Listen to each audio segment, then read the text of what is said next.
Hey, friends. Tonight we dive into the remarkable tales of the most wanted figures of medieval history. These were the names whispered in smoky taverns, carved into royal decrees, and occasionally scribbled onto wanted posters, assuming the monk wasn't out of parchment or motivation.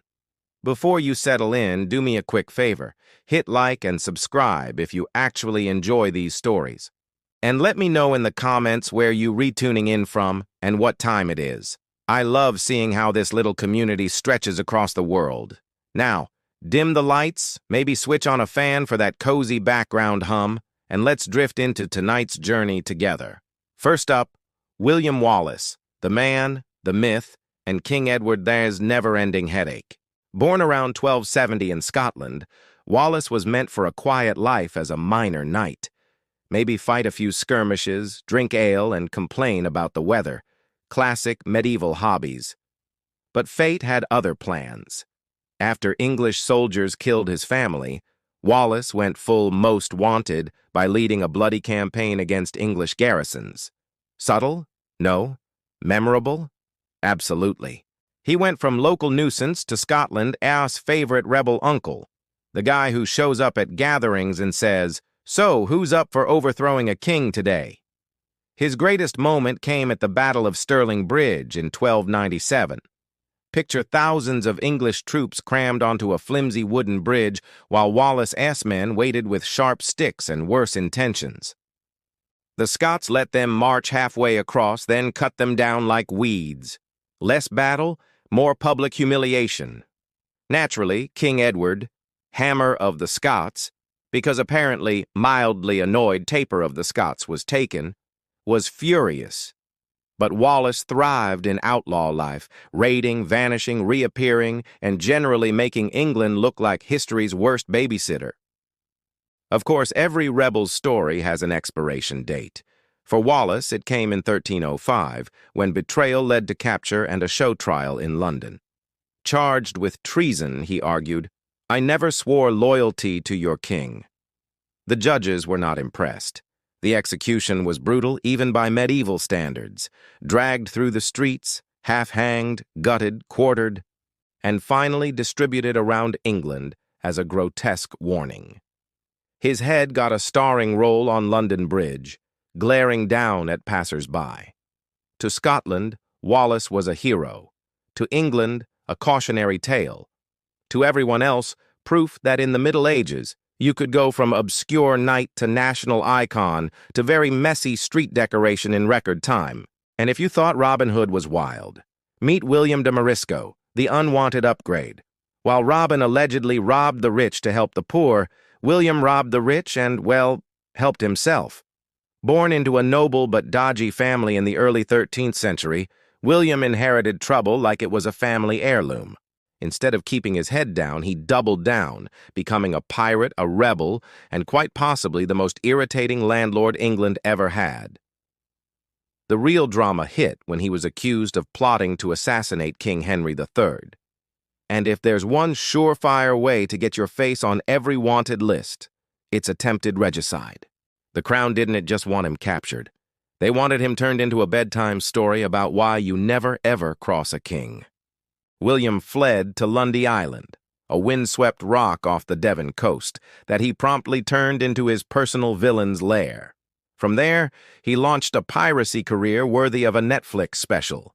He raided ships, robbed merchants, and turned the Bristol Channel into his own medieval toll booth. Except instead of handing you a receipt, he stole your cargo and sometimes your crew for good measure. Merchants raged, the Crown fumed, and William just kept cashing in like the sea was his private ATM. For nearly 20 years, he made himself a royal nuisance. Think about that. 2 decades of turning King Henry III into the monarch who could not even control his own coastline. Eventually, Henry snapped. He sent an army to storm Lundy. William, shockingly, lost. Turns out a ragtag pirate crew doesn't hold up well against an actual king with soldiers. His execution in 1242 was medieval performance art.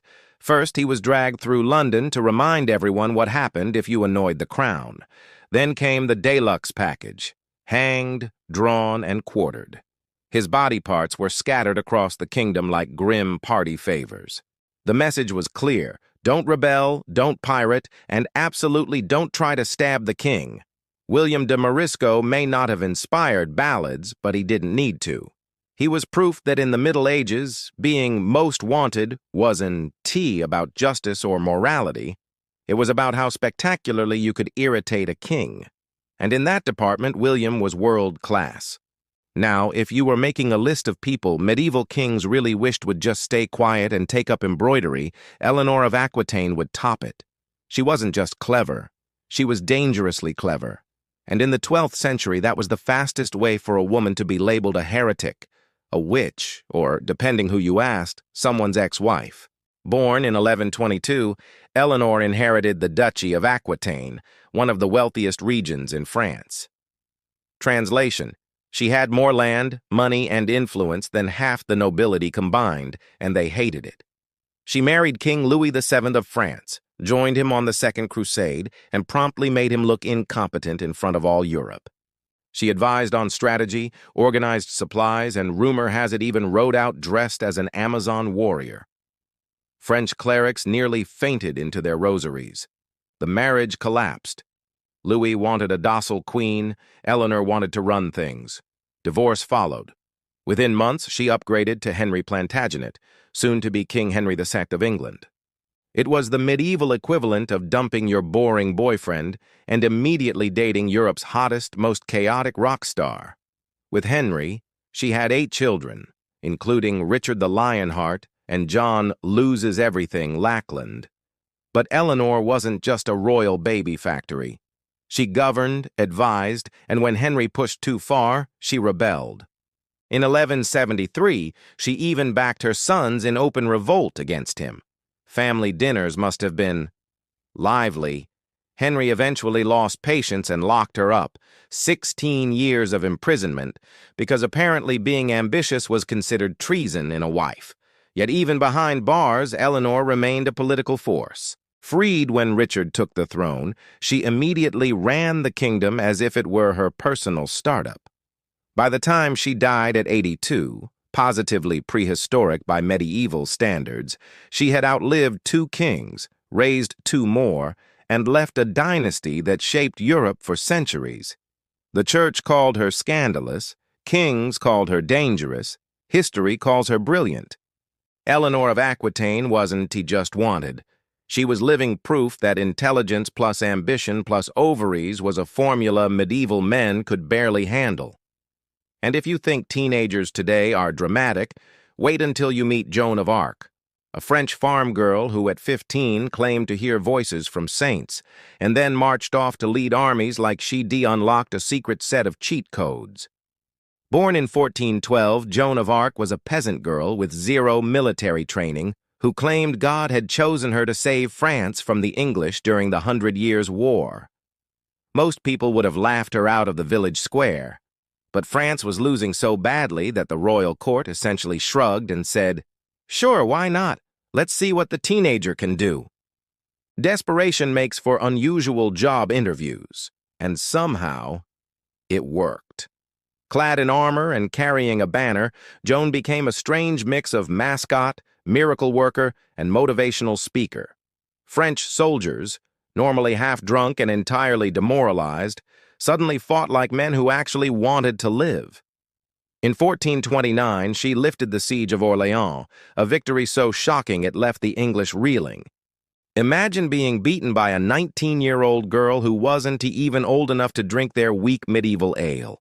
But her meteoric rise painted a massive target on her back. Kings don't like being upstaged, and church authorities really don't like teenage prophets handing out military advice. Worse still, she became a national symbol, and in medieval politics, being a symbol was basically signing up for martyrdom. In 1430, Joan was captured by Burgundian allies of the English, sold like livestock, and hauled before a rigged church court. Her crimes? Witchcraft, heresy, and, most scandalous of all, wearing armor. The trial was a circus of loaded questions and clergy who had clearly filled in the verdict before she even spoke. In 1431, at just 19, Joan was burned alive in the marketplace at Rouen. Public executions were medieval Netflix, and the crowd gathered not to mourn but to watch the flames. Decades later, the church admitted they'd made a massive oops and overturned her conviction. Nearly 500 years after barbecuing her, they canonized her as a saint. Nothing says "our bad" like promoting someone from witch to holy icon. Joan wasn't just wanted. She was every medieval power structure's nightmare. Young, female, stubborn, and far too successful to ignore. Now, if medieval rulers were brands, Vlad III of Wallachia had the most aggressive marketing campaign in Europe. Forget the Bold or the Great. He went with the Impaler. Subtlety? Never heard of it. Born in 1431 in Transylvania, yes, that Transylvania, Vlad inherited a throne, a bad temper, and a unique approach to problem-solving.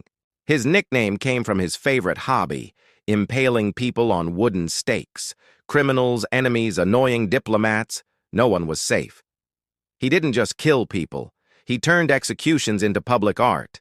Imagine strolling into town and finding a forest of corpses swaying in the breeze like the world's most horrifying Christmas display. His relationship with the Ottoman Empire was volatile in the way fire and gasoline have a volatile relationship. Sometimes he paid tribute, sometimes he didn't. On one occasion, Ottoman envoys refused to remove their turbans at court. Vlad, ever the polite host, had the turbans nailed to their skulls. Problem solved. But his most infamous stunt came in 1462, during a major Ottoman invasion. Sultan Mehmed II marched in expecting a fight. Instead, he found 20,000 impaled bodies lining the road, rotting under the sun. Message received: welcome to Wallachia. Population: you if you're not careful. The Ottomans were so horrified they turned around. It was terrorism as national defense, ghastly but effective. Of course, branding yourself as that guy who stabs people with trees didn't win many friends at home either. Local nobles despised him, rivals wanted his throne, and even allies grew uneasy. Depending on the chronicle, Vlad was either a patriotic defender or a sadistic psychopath who made Genghis Khan look like a kindergarten teacher. Eventually, his enemies caught up with him. He was killed in battle, or betrayed, or assassinated. The records disagree, but one thing is for sure: Vlad didn't retire peacefully with a pension and a vegetable garden. His head was sent to the Sultan as a trophy, proving that even the impaler could end up impaled by politics. Centuries later, Bram Stoker borrowed Vlad's name and reputation for his vampire count Dracula. So yes, Vlad's branding stuck literally forever. Not many rulers get remembered for their state collection. In short, Vlad wasn't just wanted. He was the medieval equivalent of a viral horror meme. Every medieval most wanted list needs at least one guy who couldn't pick a career path. Enter Eustace the monk, former Benedictine monk, part-time sorcerer, full-time pirate, and occasional accountant. Yes, accountant. Even criminals had to balance the books. Born around 1170 in Bologna, Eustace started off in a monastery for reasons historians still debate: boredom, bad beer, or a particularly stern abbot. He ditched the monk life. Supposedly, he even studied black magic. Was he really a wizard, or was this just medieval rumor mill slander? Hard to say, but pirate wizard definitely sounds cooler than disgruntled ex-monk with anger issues. After leaving holy life, Eustace dabbled in law, then promptly broke it. He clashed with the Count of Bologna, which escalated into full-blown outlay. With the king's men chasing him, Eustace did what any sensible fugitive would. He ran to sea and became a pirate. Not a yo-ho-ho romanticized pirate either, more of a burn your ships, rob your cargo, laugh while doing it type. Operating out of the Channel Islands, he terrorized merchant ships and coastal towns. Sometimes he fought for France, sometimes for England, sometimes for himself. He was basically the medieval gig economy in human form, switching employers whenever it suited him. Picture a mercenary on LinkedIn with endorsements for plundering, tax evasion, and black arts. By 1212, Eustace had carved out such a reputation that both England and France wanted him dead. He played both sides during the wars between King John of England and Philip of France, raiding ports and charging protection fees like a medieval mob boss. The English crown accused him of treason. The French accused him of betrayal. Merchants accused him of ruining their lives. Basically, everyone had him on speed dial for most wanted. His end came in 1217 at the Battle of Sandwich. Yes, that's the actual name. Eustace was captured by English forces after his ship was cornered.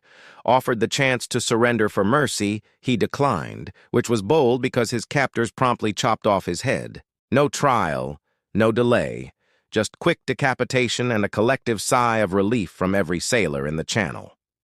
Eustace the monk wasn't remembered as noble or tragic. He was remembered as the chaos button everyone regretted pressing. Pirate, sorcerer, accountant, and eventually cautionary tale. Most generals struggle to win battles with full use of their senses. Janška of Bohemia said, "Hold my beer and my eyeball." He lost one eye early in life, then the other later on, and still managed to be one of the most undefeated military commanders in history. Yes, undefeated. Blindness 0. Žižka 100. Born around 1360, Žižka grew up in a turbulent Bohemia where religion, politics, and general bad vibes collided. When the Hussite Wars broke out after Jan Hus was burned for heresy, Žižka joined the rebels. The Catholic Church and Holy Roman Empire thought they were fighting disorganized peasants. Žižka proved them wrong by turning farmers into an army that chewed up knights for breakfast. His genius, the war wagon, he basically invented medieval tanks. Heavy wagons chained together into mobile fortresses, bristling with crossbows, pikes, and early firearms.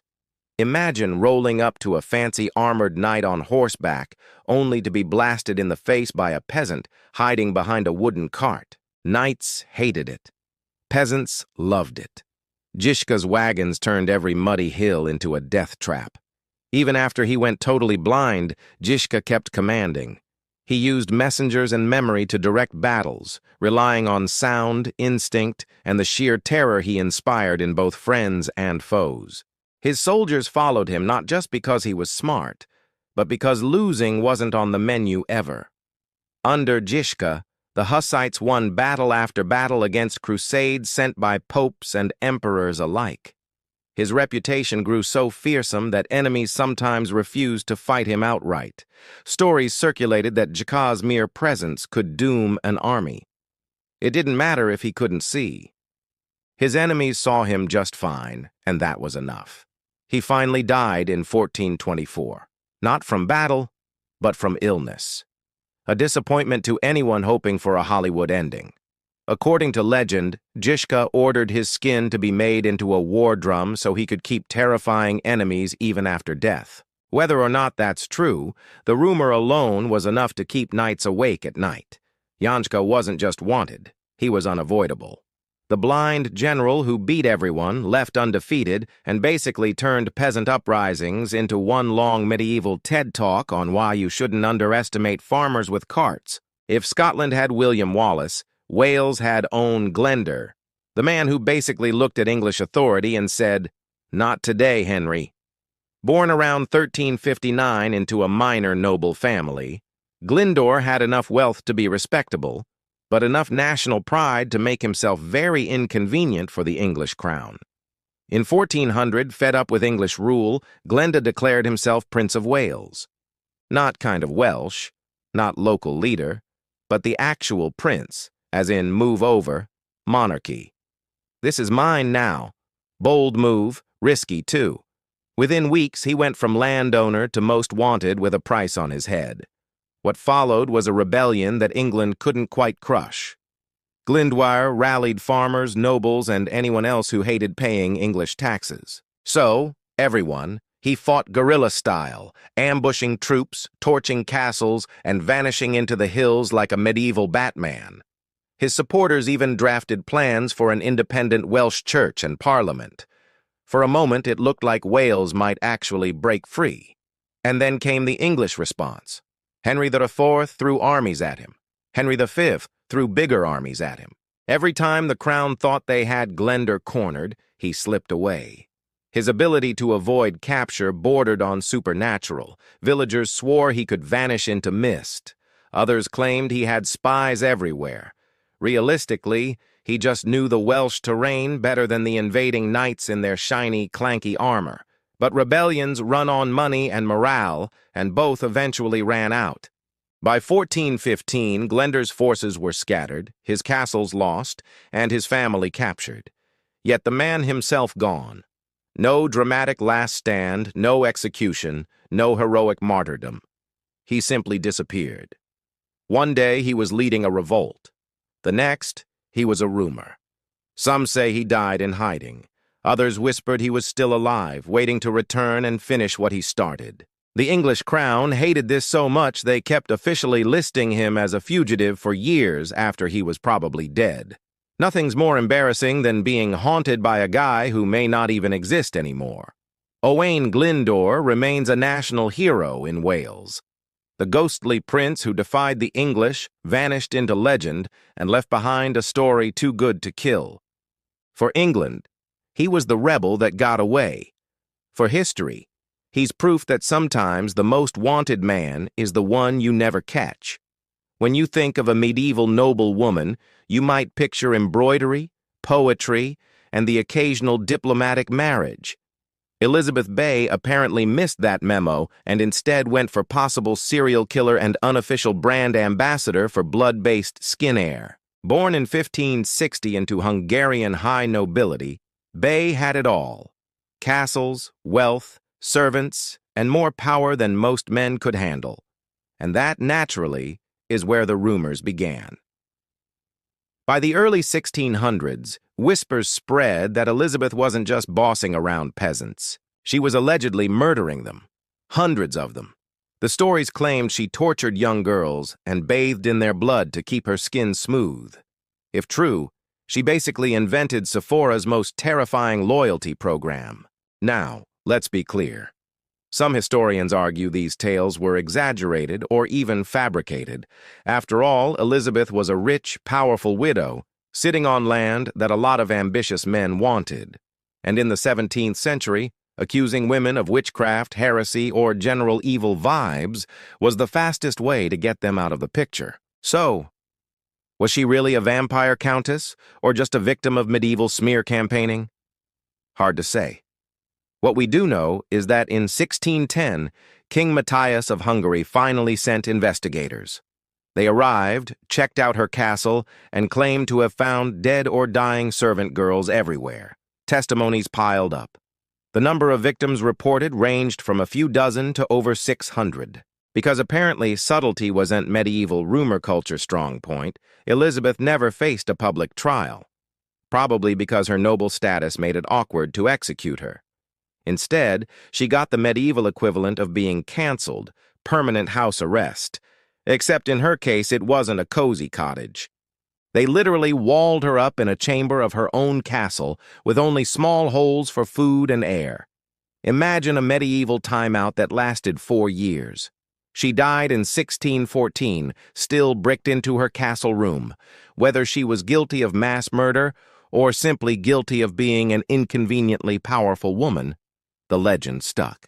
To this day, she's remembered as the Blood Countess, the woman who may or may not have been trying to outdo Dracula in skincare routines. Elizabeth Bay wasn't just wanted, she was infamous. A mix of horror story, political cautionary tale, and the reason no one in Hungary looked at bathtubs the same way again. If history had a category for worst career transitions, Jill Day would win gold. He went from celebrated knight and national hero to one of the most infamous criminal cases of the Middle Ages. Think French war hero turned true crime podcast subject. Born in 1405 into a wealthy noble family, Gilles rose to fame as a commander alongside Joan of Arc. Yes, that Joan of Arc. When she was rallying French troops against the English, Gilles was right there in shining armor, fighting bravely, earning titles, and collecting more land and castles than he could reasonably manage. For a while, he was basically France's golden boy, rich, decorated, and close to royalty. Then came the plot twist. After Joan's execution, Giles retired from war life. Retirement for most nobles meant hunting politics or throwing endless banquets. Jess apparently decided, nah, I'll try something darker. Rumors spread that he squandered his fortune on extravagant plays, alchemy experiments, and, according to his accusers, outright murder. Not just one or two murders either. We're talking possibly hundreds of children. The accusations were grim. Kidnapping, torture, ritual killings.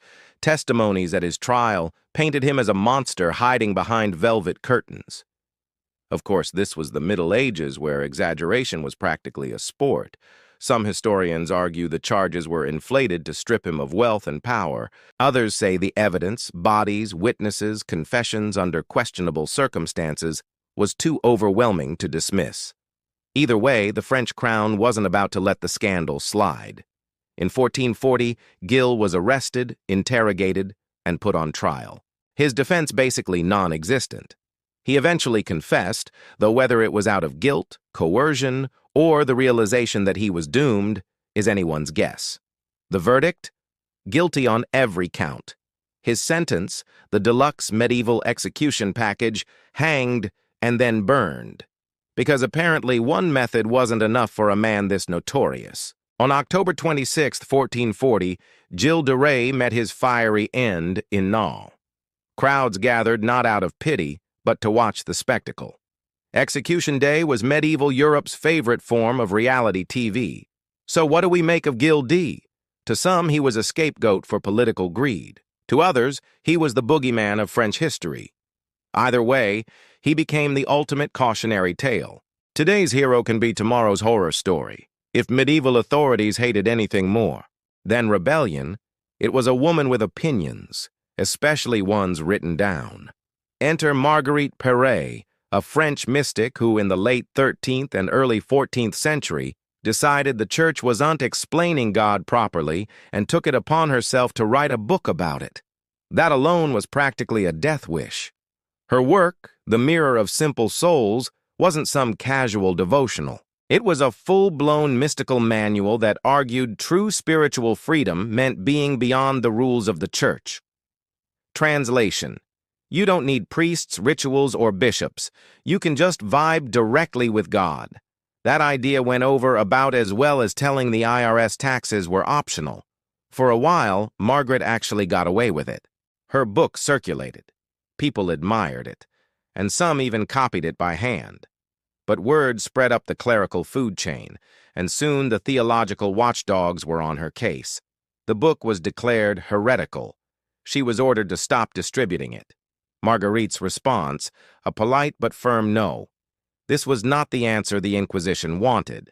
So in 1308, she was arrested and put on trial in Paris. Her interrogators expected graveling, repentance, maybe even tears.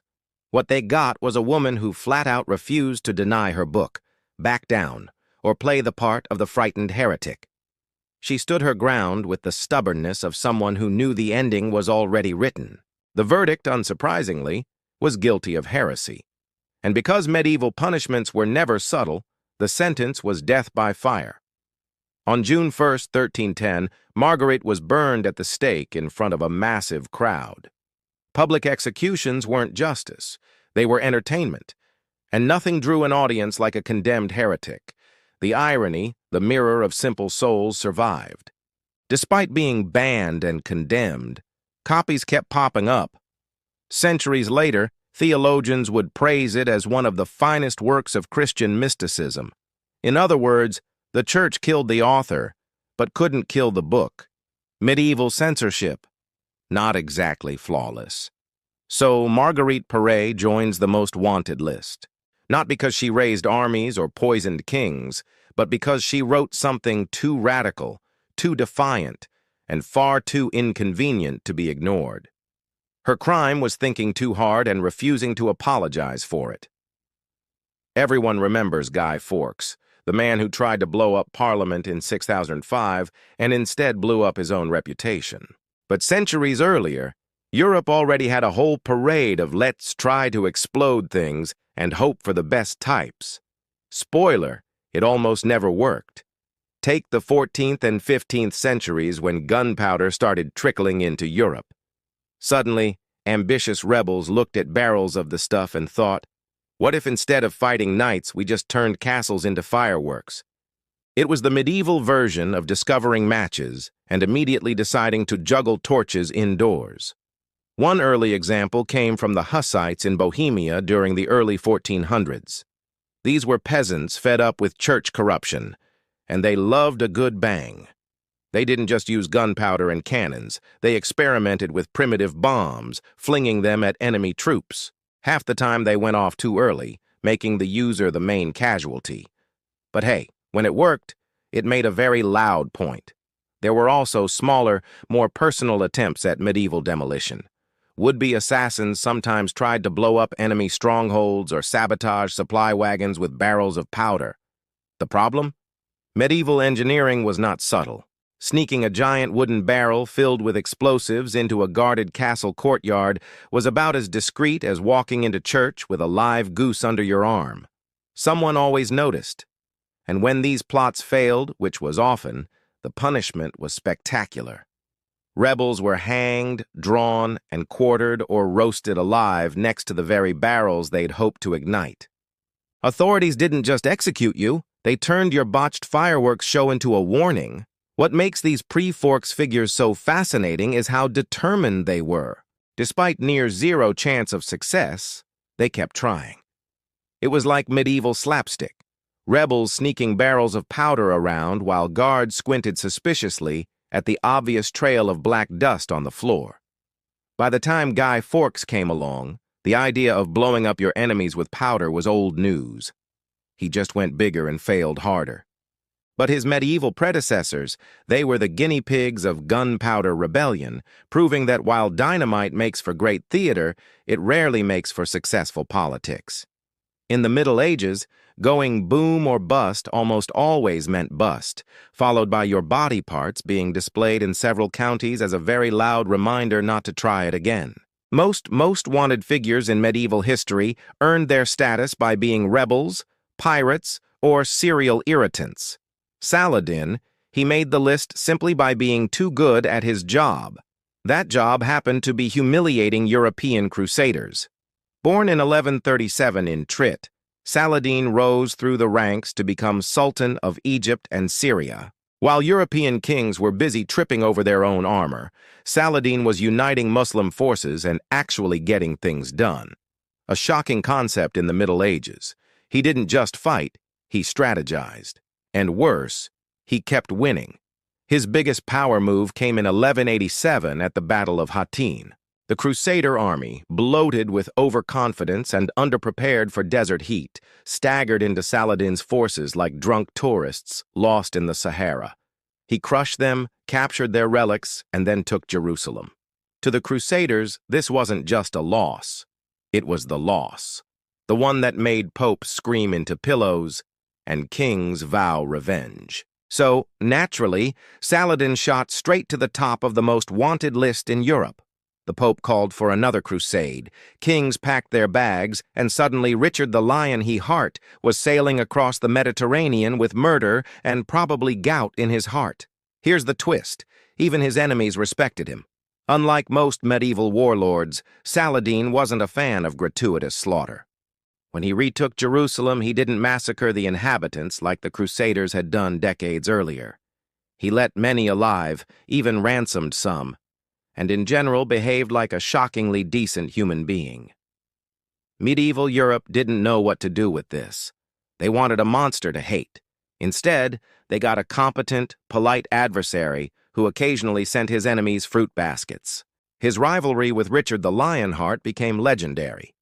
These two spent years fighting brutal campaigns, only to occasionally pause so Saladin could send Richard medicine when he fell ill. It was less mortal enemies and more weirdly respectful for enemies with swords. Saladin died in 1193, not by blade or betrayal, but from illness. When he passed, he left behind little personal wealth despite ruling vast lands, because he'd given much of it away. Europe still saw him as a nightmare, but a nightmare wrapped in courtesy and honor. So yes, Saladin was absolutely most wanted. But he was also the rare enemy who managed to be admired while still making popes spit blood. That's efficiency. Some rebels fight on horseback, some hide in forests. Here with the Wake, he chose swamps. Nothing says catch me if you can like living knee-deep in mud surrounded by mosquitoes the size of pigeons. Born around 1035, Herwood was an Anglo-Saxon noble who didn't take kindly to William the Conqueror, showing up in 1066 and claiming England like it was an empty Airbnb. When the Normans started carving up land, Herwood decided he wasn't going to be someone's peasant. Instead, he went full outlaw, raiding Norman settlements, ambushing soldiers, and generally being the human equivalent of a thorn in William's armored backside. His legend really grew at Ellalee, a marshy stronghold where he and a ragtag band of rebels holed up against Norman forces. Imagine a bunch of angry farmers, exiled nobles, and probably a few drunks with pitchforks all standing ankle-deep in bog water, shouting insults at knights who couldn't figure out how to charge through a swamp. The Normans hated it. The locals loved it. Herwood became the folk hero nobody could pin down. The stories about him quickly turned into half history, half comic book. One tale claims he disguised himself as a potter to sneak into enemy camps. Another says he fought a bear with his bare hands. Did he really do these things? Probably not. But in the Middle Ages, facts were less important than making sure the guy annoying the king sounded unstoppable. William the Conqueror threw everything at Ely: bribes, siege engines, armies. But Herwood slipped away again and again. Eventually, the rebellion collapsed under the weight of betrayal and superior Norman resources. But Herwood himself, he just vanished. Some sources say he made peace with the Normans and retired. Others claim he was killed, the most entertaining version. He went back to the swamp and stayed there laughing at everyone from behind a curtain of reeds. To the Normans, he was a criminal. To the Saxons, he was a hero. To historians, he's a headache. Because separating fact from legend with Herwood is like separating mud from swamp water, messy and pointless. Herwood. The Wake proved you didn't need an army or castles or even dry socks to be most wanted. All you needed was grit, a swamp, and the willingness to make the most powerful man in Europe feel like he'd lost a game of hide-and-seek. Not every most wanted medieval figure was a queen, knight, or pirate. Sometimes it was just a hungry farmer with very bad timing and a rabbit in his pocket. In the Middle Ages, hunting rights were not for everyone.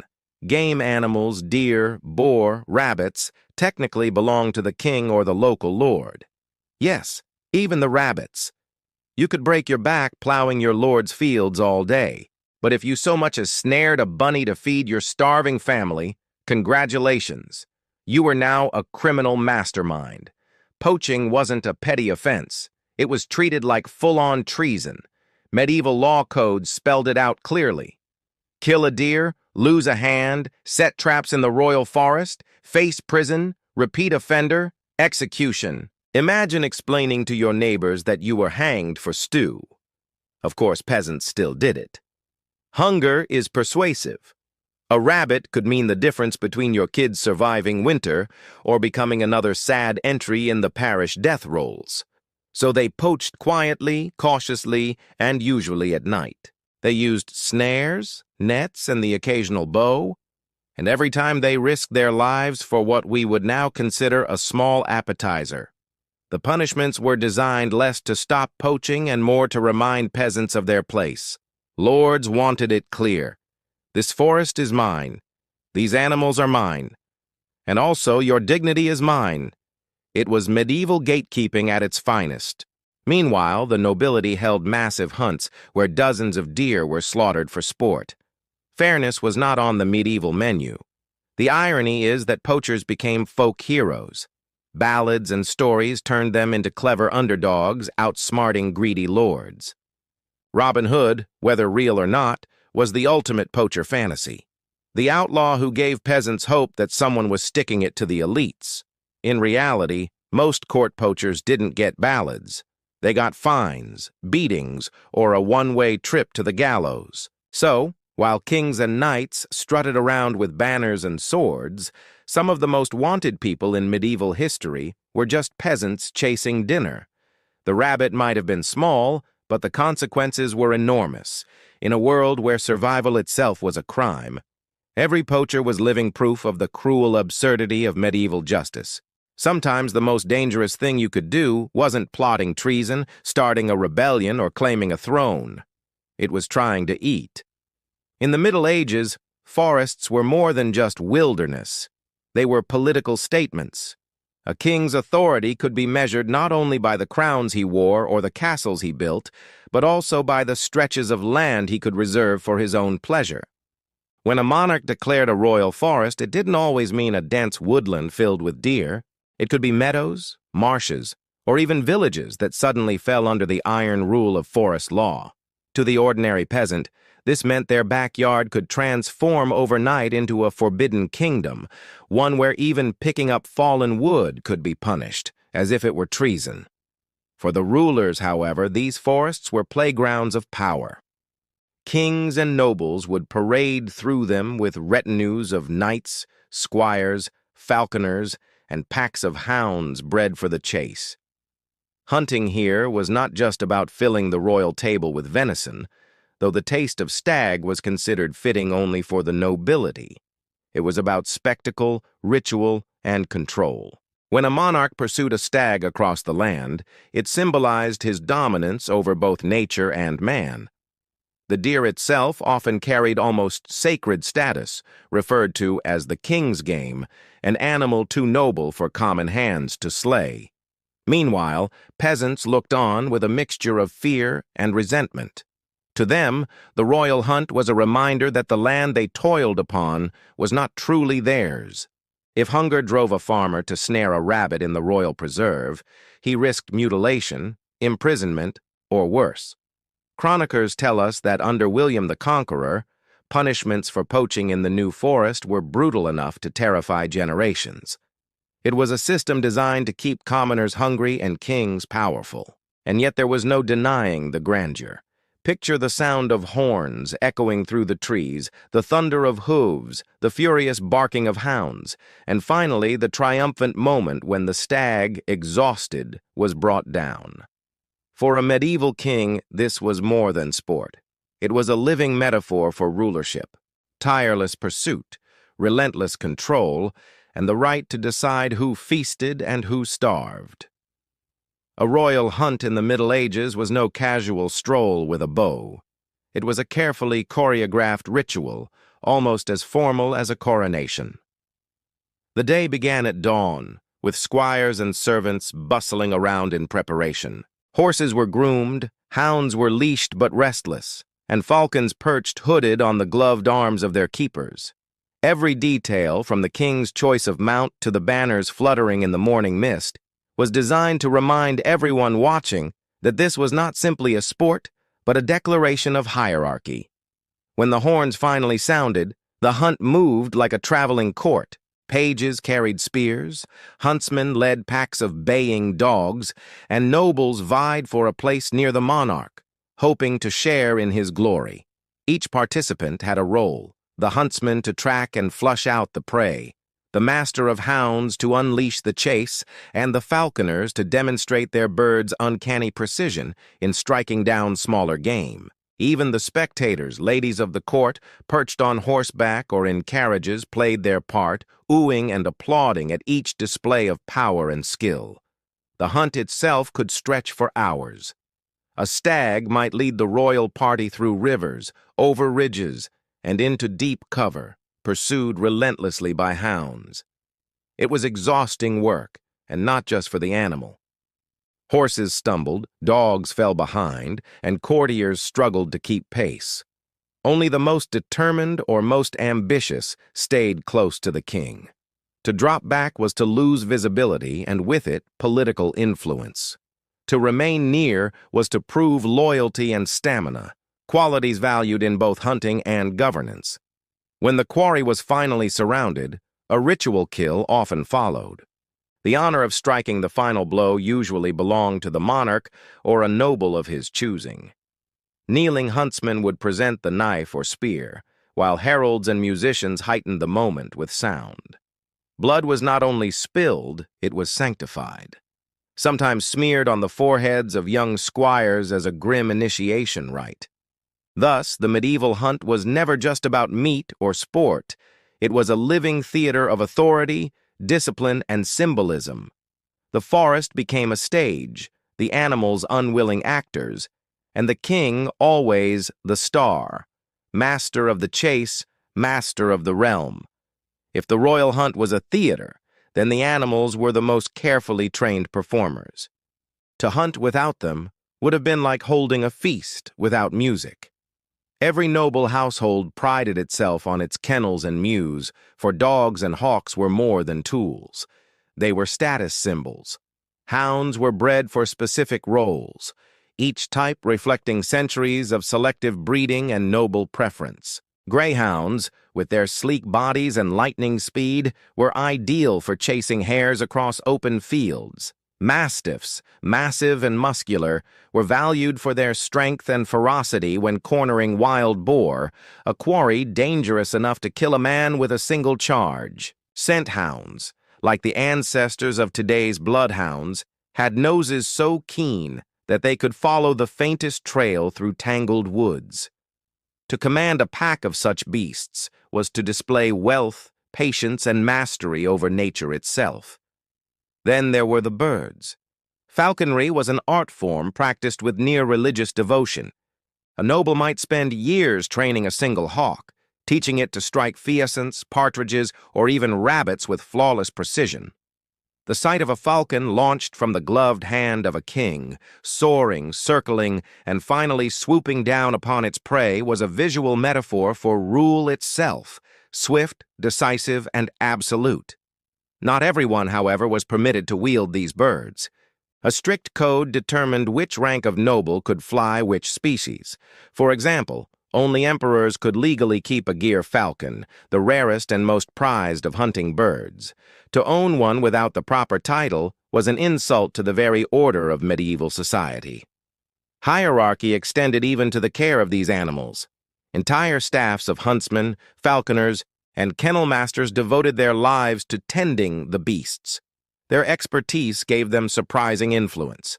A falconer entrusted by the king might whisper in his ear during the long hours of waiting for prey.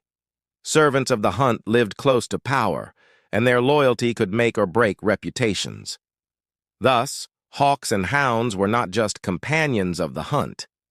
They were embodiment of the medieval obsession with order, status, and control.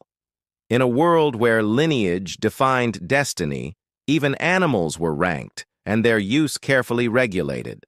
The chase was as much about displaying who had the right to command nature as it was about the thrill of pursuit. If medieval hunting had a crown jewel, it was the pursuit of dangerous game.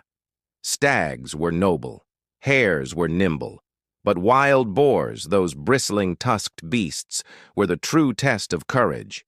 A charging boar could gore a horse, disembowel a hound, or kill an armed man in an instant. Chroniclers loved to describe these hunts, not because they ended in feasts, but because they separated pretenders from warriors. A king who stood his ground against a boar earned admiration. One who faltered earned whispers behind his back. Boar spears reflected this high-stakes game. Unlike simple lances, they had crossbars below the blade to prevent the furious animal from rushing further up the shaft once impaled. Even so, hunters risked being dragged to the ground in a frenzy of thrashing hooves and snapping tusks. It was not uncommon for nobles to be gravely injured or killed during such chases, but that was precisely the point. Danger gave the hunt meaning. To kill a beast that could kill you back was a badge of honor, a statement that you had earned your place among the powerful. Stags, too, held symbolic weight. Known as the king of the forest, the stag's strength and endurance made it a favorite quarry. Entire hunts could last from morning until dusk, with the animal leading its pursuers through rivers, over ridges, and across treacherous ground. When finally brought down, the stag was often honored with elaborate rituals, its antlers displayed like trophies of rulership. In medieval imagination, the stag symbolized both Christ and kingship, noble, elusive, and sacred. To hunt it was to engage in an act that blurred the lines between religion, nature, and monarchy. And then there were the bears, wolves, and even exotic beasts imported for staged hunts. In parts of Europe, bears were baited for spectacle, while wolves were relentlessly tracked as enemies of livestock and civilization itself. Some monarchs, eager to showcase their grandeur, imported lions or leopards to release in controlled hunts, because nothing said, "I rule the world," quite like chasing down a beast from another continent. These dangerous hunts carried a message louder than any sermon. The king was master over life and death, over beast and man alike. By triumphing against nature's fiercest creatures, rulers turned violence into pageantry, a performance of survival, courage, and unshakable dominance. When the chase was over and the quarry slain, the medieval hunt transformed from a deadly pursuit into a banquet of authority. The feast was the natural climax of the day's exertions, a chance to turn sweat, blood, and dust into ceremony. Hunting was never just about killing animals. It was about displaying how those animals could be consumed, divided, and shared as tokens of power. Venison, the flesh of the stag, was not ordinary meat. It was the food of kings and nobles, reserved by law and custom. While peasants might gnaw on mutton or pork, the rich crimson meat of the deer was forbidden to them, just as the forests that held it were. Serving venison at a banquet was a clear signal. This table belongs to privilege. Other game, boar, hare, pheasant, even swan or crane appeared in extravagant dishes that bordered on the theatrical. Meat was spiced heavily, presented whole, and sometimes accompanied by elaborate sugar sculptures or heraldic displays that reminded guests they dined in the presence of majesty. But the food itself was only half the story. The hunt was followed by a ritualized distribution of spoils known as the cure. This was a ceremonial butchering of the animal, often done in full view of the court. The choicest cuts were reserved for the monarch. Lesser portions given to nobles according to rank and scraps thrown to the hounds that had helped secure the kill. Watching this division was like attending a miniature model of feudal society. Every person from king to kennel boy received their portion, reminding all of the rigid hierarchy that governed their world. The evening feasts extended the spectacle. Courtiers toasted the monarch's courage. Poets recited verses comparing him to Alexander or Caesar, and musicians filled the halls with triumphant fanfare. The successful hunt became not just a meal, but a political rally, reinforcing the king's might and generosity. To be invited to such a feast was itself a privilege. To be seated close to the monarch was a mark of favor that could make or break careers. Thus, the medieval hunt did not end in the forest, but at the high table. The slain animal, once a symbol of nature's strength, was transformed into nourishment, ritual, and propaganda. In every slice of venison, in every raised goblet, the message was the same. The king hunts, the king feasts, and the king rules. To a medieval monarch, the forest was more than a playground. It was a parliament without walls. Invitations to a royal hunt were coveted as fiercely as seats at a council table. To ride beside the king in pursuit of a stag was to gain his ear in a way that no crowded hall could offer. Politics thrived in the woods, carried along with the sound of horns and the thunder of hooves. Unlike formal assemblies, where words were measured and scribes recorded every utterance, the hunt allowed for offhand conversations, subtle favors, and whispered promises. A noble might press his case for land or office between gallops. An ambitious courtier could demonstrate loyalty by keeping pace with the king through hours of grueling terrain, proving both physical stamina and political devotion. Failure to attend, on the other hand, could be seen as disrespect, or worse, a sign of waning loyalty. Hunting also served as a stage for testing relationships among nobles. Rivals rode together, often forced into proximity by the logistics of the chase. A misstep in etiquette, whether claiming a kill that should belong to another or letting one's hounds stray, could spark long-lasting enmity.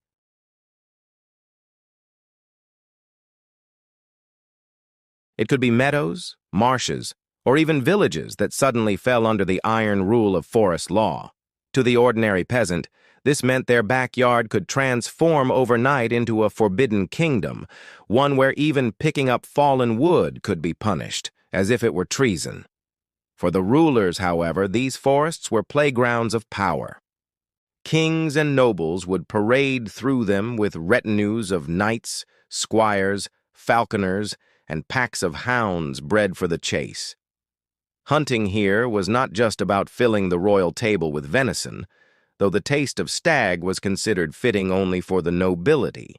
It was about spectacle, ritual, and control. When a monarch pursued a stag across the land, it symbolized his dominance over both nature and man. The deer itself often carried almost sacred status, referred to as the king's game, an animal too noble for common hands to slay. Meanwhile, peasants looked on with a mixture of fear and resentment. To them, the royal hunt was a reminder that the land they toiled upon was not truly theirs. If hunger drove a farmer to snare a rabbit in the royal preserve, he risked mutilation, imprisonment, or worse. Chroniclers tell us that under William the Conqueror, punishments for poaching in the New Forest were brutal enough to terrify generations. It was a system designed to keep commoners hungry and kings powerful. And yet there was no denying the grandeur. Picture the sound of horns echoing through the trees, the thunder of hooves, the furious barking of hounds, and finally the triumphant moment when the stag, exhausted, was brought down. For a medieval king, this was more than sport. It was a living metaphor for rulership, tireless pursuit, relentless control, and the right to decide who feasted and who starved. A royal hunt in the Middle Ages was no casual stroll with a bow. It was a carefully choreographed ritual, almost as formal as a coronation.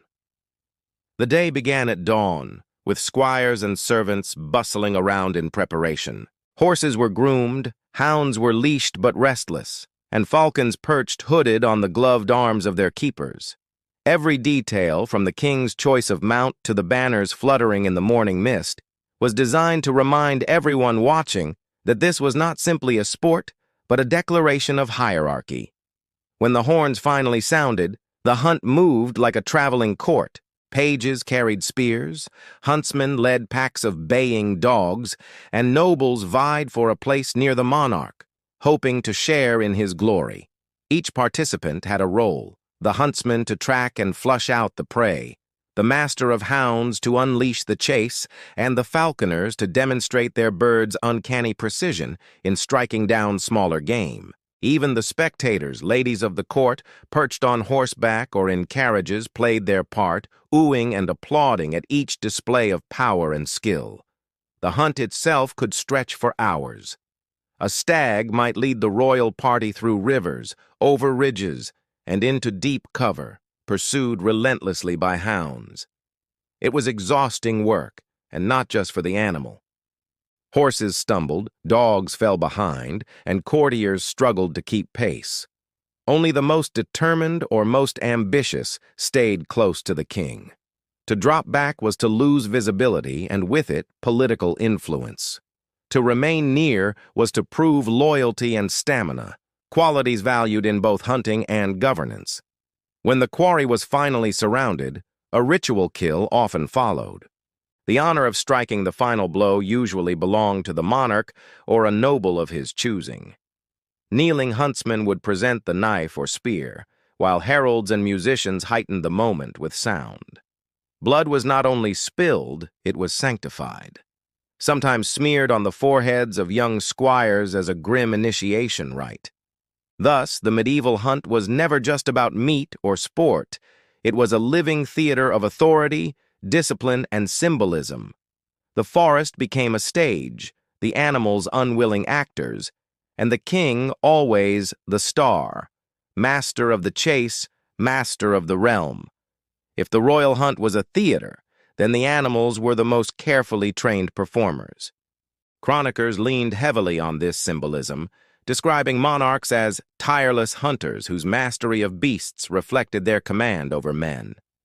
In illuminated manuscripts, kings are depicted not as weary riders, but as serene figures, calmly directing chaos with a raised hand or a blast of the horn.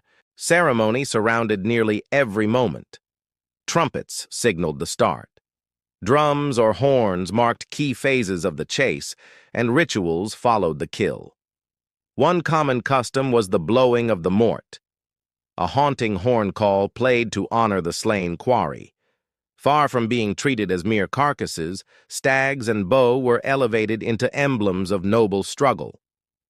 To kill them was not just to provide food, but to enact a symbolic victory over wildness itself. Religion was never far from these displays. Clergymen sometimes accompanied hunts, blessing the party or offering prayers before departure.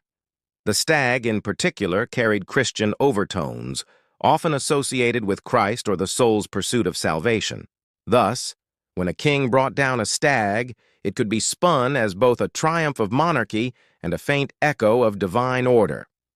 In this way, hunting blurred the line between ritual, politics, and faith. For the wider population, who might only glimpse the hunt from afar, the spectacle was unmistakable. Banners waving, horns echoing, hounds surging like a tide. It reminded peasants that they lived under a ruler, both mighty and ordained. Even the sound of horns rolling over the fields was a kind of royal proclamation. The king is present, the king is strong, the king commands. In truth, these hunts were less about venison and more about theater. They reinforced hierarchy, cloaked violence in ritual, and bound kingship to the eternal rhythm of pursuit and conquest. By the late Middle Ages, the royal hunt had become so deeply entwined with rulership that it seemed impossible to imagine a king without hounds, hawks, or forests reserved for his use. And yet, the institution began to change as Europe transformed. Expanding towns ate into hunting preserves. The rise of standing armies shifted attention toward war rather than ritual hunts, and changing attitudes about land use slowly eroded the harsh grip of forest law. What was once a fierce monopoly softened into something closer to tradition. Still, the legacy of the hunt endured. Kings continued to hunt, of course. Henry VIII of England famously pursued stags with almost obsessive devotion, and French monarchs staged hunts as elaborate as any coronation. But the brutality of punishments for poaching gradually lessened, and forests that had once been forbidden to peasants became shared spaces. Over time, hunting retained its prestige but lost some of its terror. The cultural imprint, however, never faded. Royal hunts had established a language of power, the stag as a symbol of nobility, the boar as a test of courage, the falcon as a metaphor for authority. These images lived on in coats of arms, in heraldry, and in the rituals of aristocracy. Even today, echoes remain. Fox hunting in England or stag hunting traditions in Central Europe carry with them the shadows of medieval spectacle. Perhaps most telling is how the idea of the king as hunter seeped into literature and imagination. Medieval poets often described rulers as hunters of justice or hunters of souls, while ballads celebrated outlaw heroes who defied the forest laws. The tension between ruler and poacher, privilege and hunger, became part of the cultural fabric. One might even argue that Robin Hood owes his lasting fame not to rebellion in general, but specifically to rebellion against the hunt. By the dawn of the Renaissance, the hunt had shifted from a ruthless tool of dominance to a more ceremonial pastime. Still exclusive, still grand, but less about survival and more about display. Yet the echoes of its power persisted. For centuries, the sight of a mounted king chasing a stag across the land spoke louder than words. "This is my forest, my quarry, my kingdom." and so the royal hunts of the Middle Ages left behind more than venison bones and mounted antlers. They shaped law, culture, and memory. Through her, he became not only a conqueror of Persia, but its lawful king. The symbolism did not end with Statera. Alexander also married Parisartis, daughter of Artaxerxes III, another Persian monarch, doubling down on his claim to the Achaemenid dynasty. It was as though he sought to gather every thread of Persian legitimacy and weave it into his own crown. Yet for many Macedonians, the sight of their king embracing the daughters of their enemies was troubling. They had followed Alexander across Asia to topple Persia, not to join it. His marriage was meant as a bridge, but to some it looked like betrayal. The tension between these perspectives hung over the event like a shadow, foreshadowing the resentment that would haunt Alexander's dream of a unified empire. If Alexander's own wedding to Statera was a calculated move to secure legitimacy, the marriages he imposed on his generals were a blunt instrument of policy. Around 80 of his closest officers' men, who had bled with him from the Granicus to the Indus, suddenly found themselves standing in line at Susa's palace, each paired with a Persian bride selected from the noble families of the empire. For some, the match was prestigious, even flattering. For many others, it was nothing short of an unwelcome command disguised as celebration. Imagine the scene. Hardened Macedonian veterans, men who had spent years carving through Persia's armies, now dressed in ceremonial robes, expected to exchange vows with daughters of the very aristocrats they had once fought. The women, draped in finery, were symbols of alliance rather than partners of affection. The unions were not born from choice, but from Alexander's vision of blending cultures, and his generals had little say in the matter. The resentment was real. Macedonian tradition valued choice in marriage, and though nobles often wed for political advantage, to be ordered into matrimony by their king was humiliating. Worse still, many already had wives waiting for them in Macedon. The new marriages raised awkward questions. Were their previous unions invalid now, or were they expected to juggle two worlds, one Greek, one Persian? Alexander, enamored with his vision of unity, brushed aside such concerns. The marriages would stand, and with them the symbolic message that Macedonians and Persians were no longer enemies but kin. Not everyone protested openly. Few dared to, but murmurs spread through the ranks. Some saw the marriages as another sign of their king going Persian, a ruler slipping further from the rough, straightforward culture of Macedon into the silken web of the East. For Alexander, this was precisely the point. He wanted his generals not only to rule Persians, but to become tied to them by family, by children, by blood. The banquet that followed was dazzling, a hall of feasting where Macedonian warriors sat beside their Persian brides, golden cups raised in uneasy toasts. But beneath the music and the laughter lay tension. The generals smiled for their king, but many silently wondered what price they would pay for a marriage not of their choosing.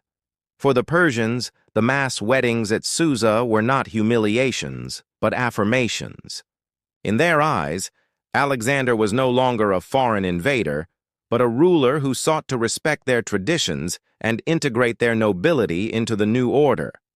By marrying Statera, daughter of the defeated Darius III, and giving Persian brides to his generals, Alexander was sending a clear message. Persia was not conquered soil to be trampled, but a partner in shaping the empire's future. To Persian aristocrats, this was an extraordinary opportunity. Their daughters, once symbols of dynastic pride, were now bound to the most powerful warriors in the world. These unions offered security, wealth, and influence under the new regime. Instead of watching Macedonian governors impose foreign rule, Persian nobles could imagine their grandchildren inheriting a blended legacy, half Macedonian conqueror, half Persian heir. For families who feared being sidelined, the marriages provided a lifeline to continued relevance. The ceremonies themselves reflected Persian opulence, Brides were dressed in shimmering silk gowns embroidered with gold thread, their hair adorned with jewels and elaborate veils. They were escorted into the palace in solemn procession, accompanied by music, incense, and the watchful eyes of both Macedonian and Persian dignitaries. It was a spectacle meant to dazzle, and it did. For Persians in attendance, the sight of their daughters honored and displayed at the heart of Alexander's empire was a sign that their traditions had not been erased, but elevated. There was also precedent. Persian kings had long used marriage as a political weapon, binding allies and rivals alike with carefully chosen unions. To them, Alexander was not betraying Greek custom, but wisely adopting Persian strategy. If anything, the mass weddings resembled an Achaemenid spectacle more than a Macedonian one, with Alexander consciously casting himself in the mold of the Persian great king. Yet even among Persians there was some unease. Not every noble family rejoiced at the thought of their daughters wed to men who had marched across their lands with fire and sword. Some may have wondered whether these marriages were truly partnerships or simply gilded chains binding them to Macedonian overlords. Still, the public face was one of honor and reconciliation. For Persia, the Susa weddings offered hope. Hope that bloodlines might heal where battlefields had scarred, that the conqueror's empire could become their empire too. If the ceremonies of marriage symbolized unity, the banquet that followed was designed to overwhelm the senses and burn Alexander's vision into memory. Ancient sources describe a feast of such scale and opulence that it rivaled anything staged by the old Persian kings. In Susa's great hall, long tables groaned under the weight of golden vessels, silver platters, and countless delicacies drawn from across the empire. Bread from the fertile Nile, spices from India, game from Persian forests, and wine in such abundance that fountains are said to have flowed with it. Alexander presided like a figure halfway between king and god, seated beside his new brides to terror, and flanked by generals with their own Persian wives. The hall glittered with candlelight reflected in polished bronze and precious stones, while musicians played lutes and flutes, and dancers entertained the mingling crowds. Each toast, each song was another reminder that this was not just a feast, but a political performance. The highlight of the evening came when Alexander ordered gifts for the thousands of guests. Accounts suggest he distributed dowries for each bride, lavish rewards for the grooms, and generous handouts for soldiers and attendants alike. It was a master stroke of propaganda. No one left the hall without some tangible reminder of the king's largesse. Even the hounds that had followed the army on campaign were said to have been fed choice cuts of venison from golden trays. And yet beneath the golden glow, the atmosphere was complicated. Macedonian veterans, many of whom had endured years of hardship on campaign, muttered into their cups at being forced into foreign unions. They smiled and accepted gifts, but their hearts were not in the celebrations. Meanwhile, Persian nobles took pride in the recognition, seeing their daughters honored in a ceremony that placed them at the heart of the empire's future. The banquet of Susa then was not merely a feast, but a theater of empire. Every gesture, from the pouring of wine to the distribution of gifts, was calculated to symbolize harmony. Alexander wanted his men and his new Persian in-laws alike to believe they were all bound together now by blood and loyalty. For a single night, under the blazing lights of Susa, the dream of fusion seemed real. A vast empire united at one table.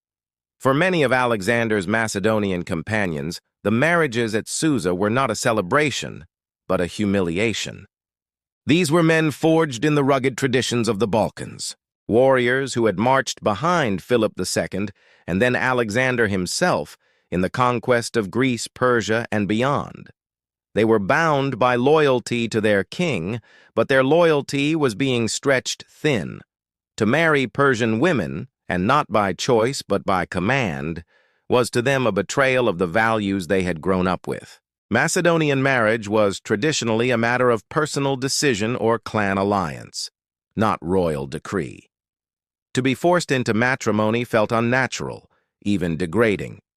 Worse still, many of these officers already had wives back home. Were they now expected to abandon them, or would they be compelled to maintain two households, torn between Macedonian tradition and Persian expectation? Alexander, blinded by his vision of fusion, seemed unconcerned with such practical and emotional realities.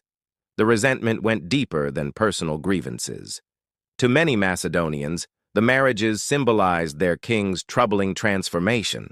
They had once followed Alexander with pride as he outmaneuvered Persian armies and toppled their great king. Now they saw him draped in Persian robes, adopting Persian court rituals and marrying not one but two Persian princesses. To them, it looked as though Alexander was slowly becoming the very thing they had fought to destroy. Whispers spread through the camp.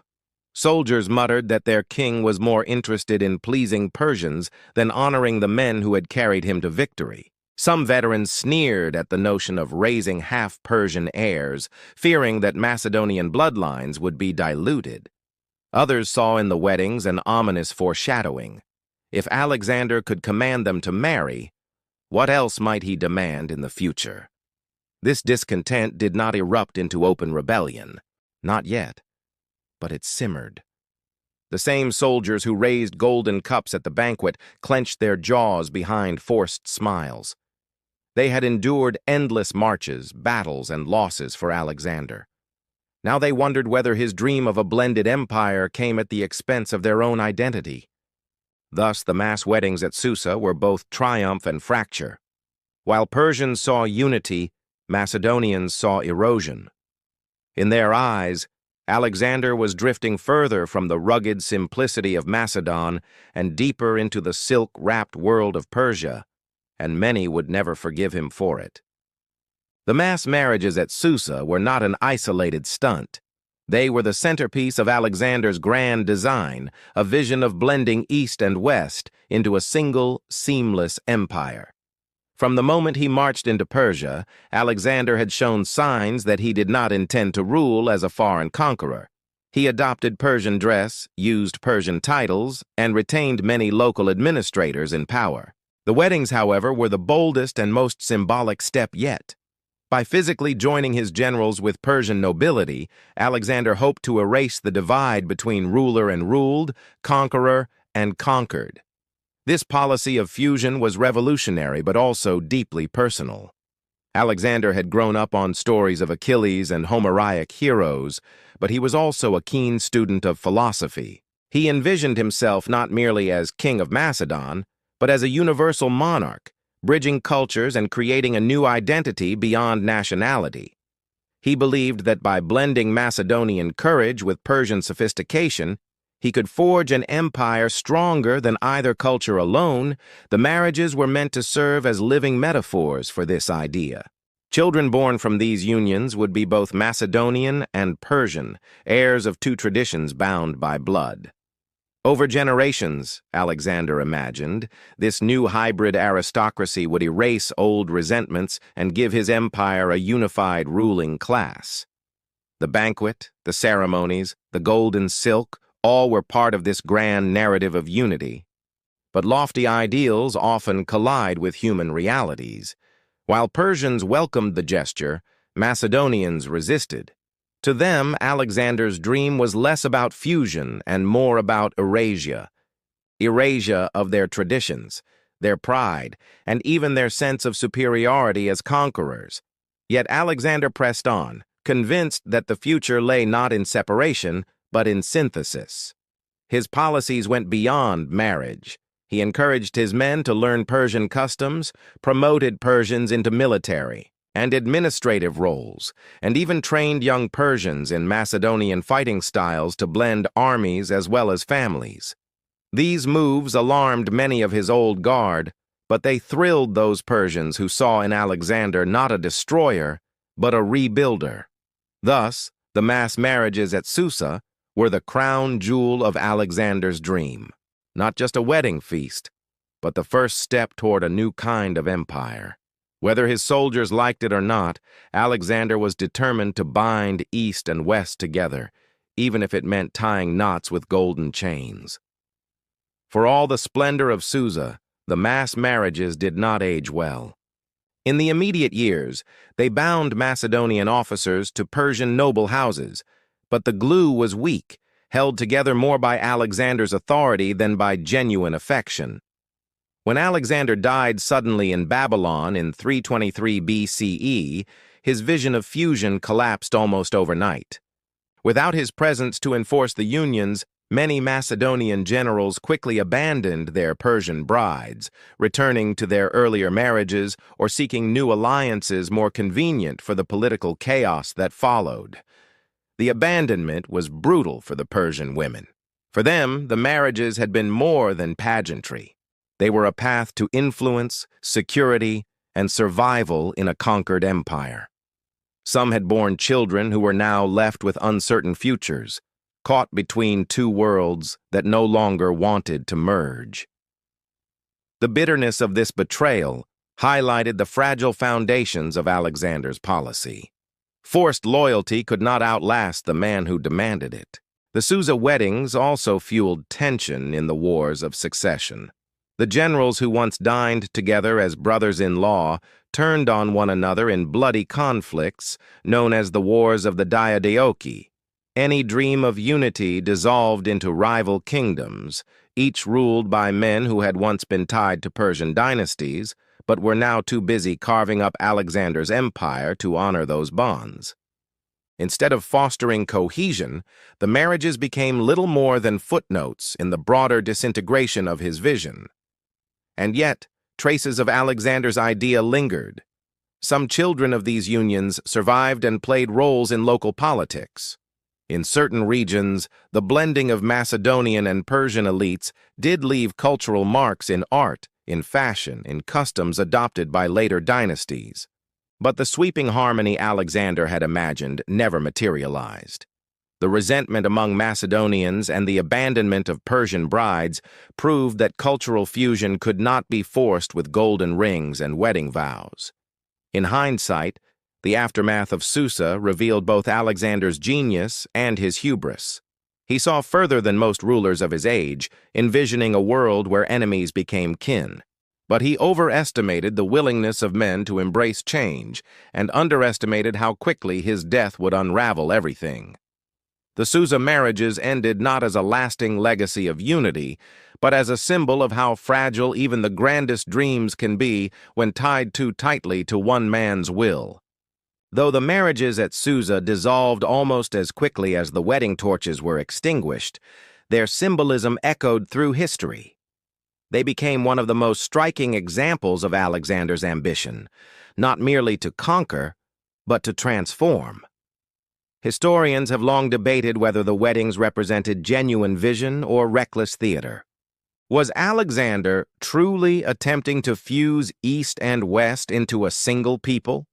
Or was he staging a glittering show to remind his subjects that he alone stood above all divisions? To later generations, the event came to embody both Alexander's brilliance and his excess. On one hand, it demonstrated a rare willingness to respect conquered traditions.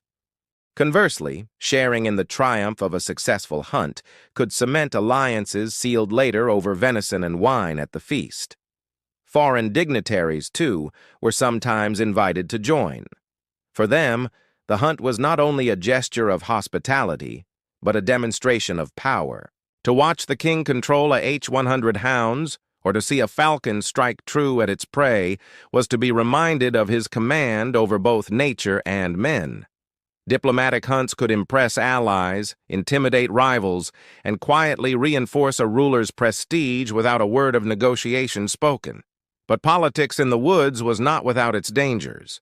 A poorly managed hunt could expose weaknesses. If the king was unseated, injured, or heaven forbid, failed to bring down his quarry, whispers of incompetence could spread faster than wildfire. Success was essential, and huntsmen took care to manage outcomes, ensuring that the monarch's spear always found its mark.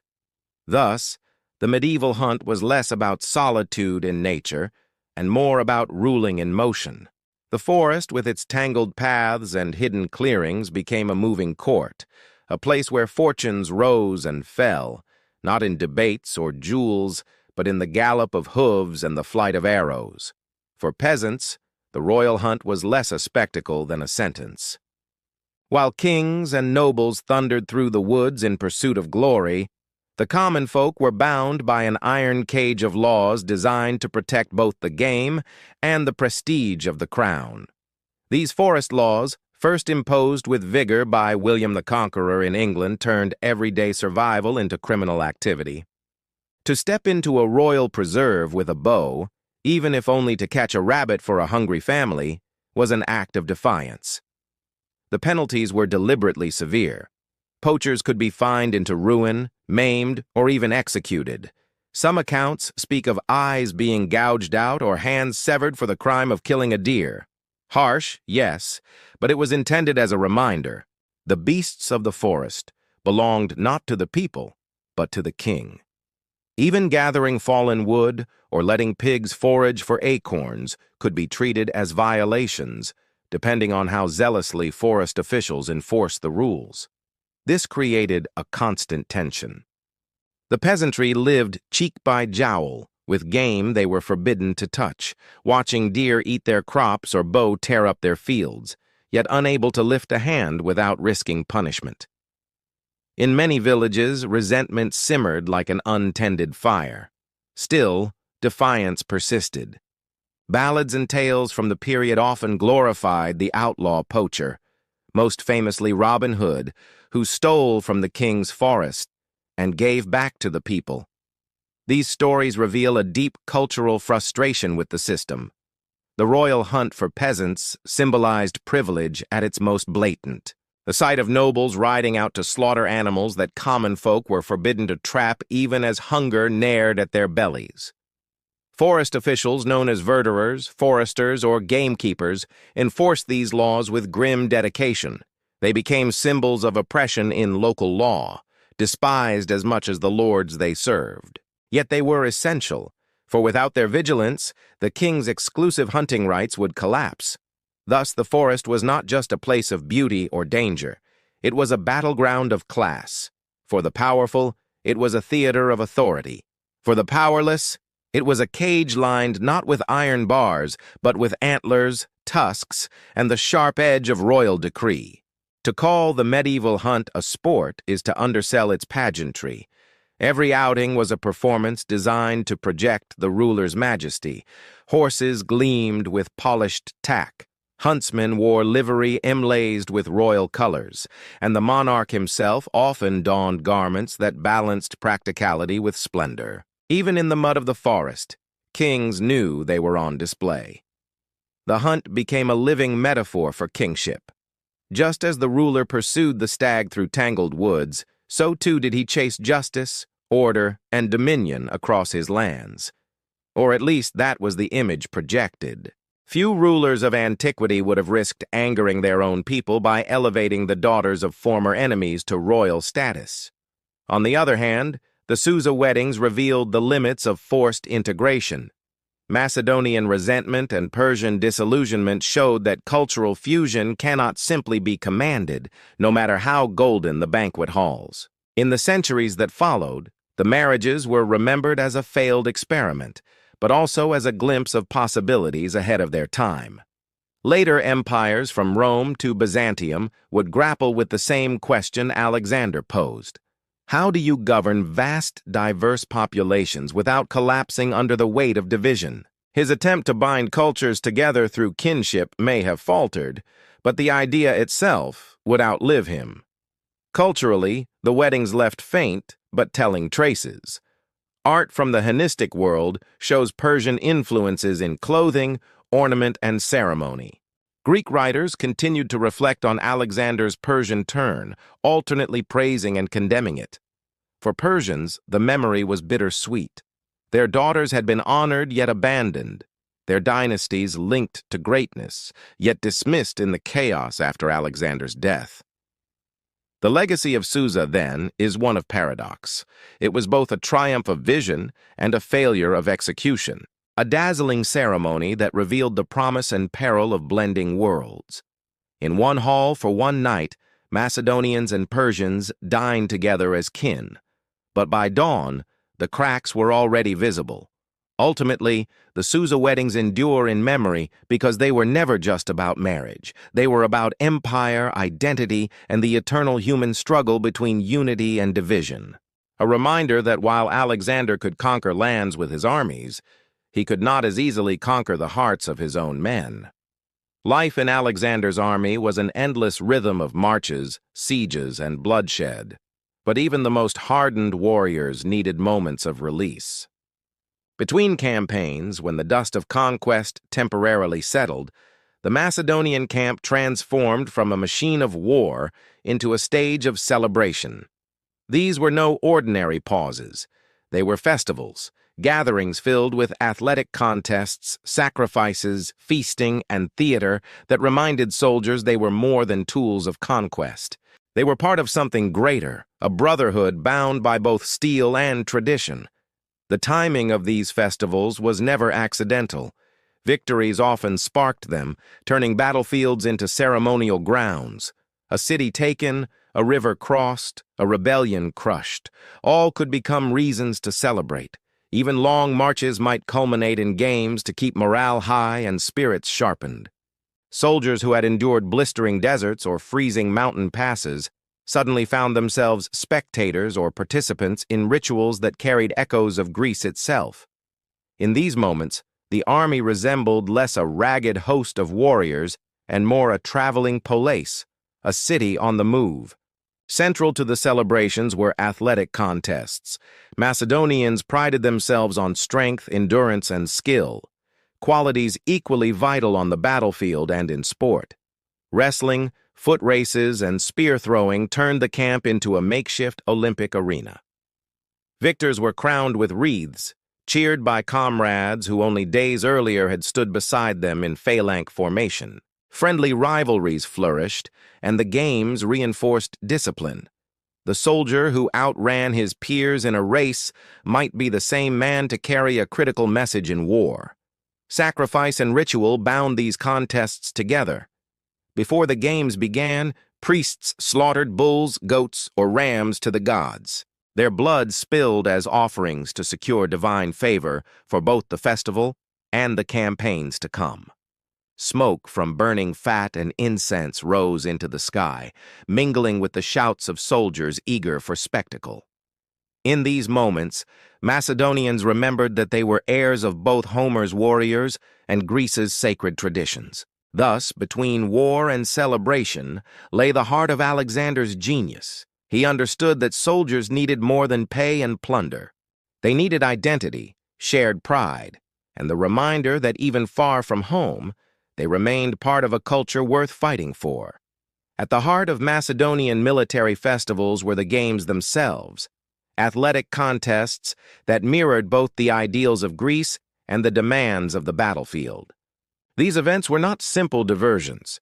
They were training grounds disguised as entertainment rituals that kept warriors sharp in body and spirit while fostering loyalty among comrades. Foot races were among the most popular.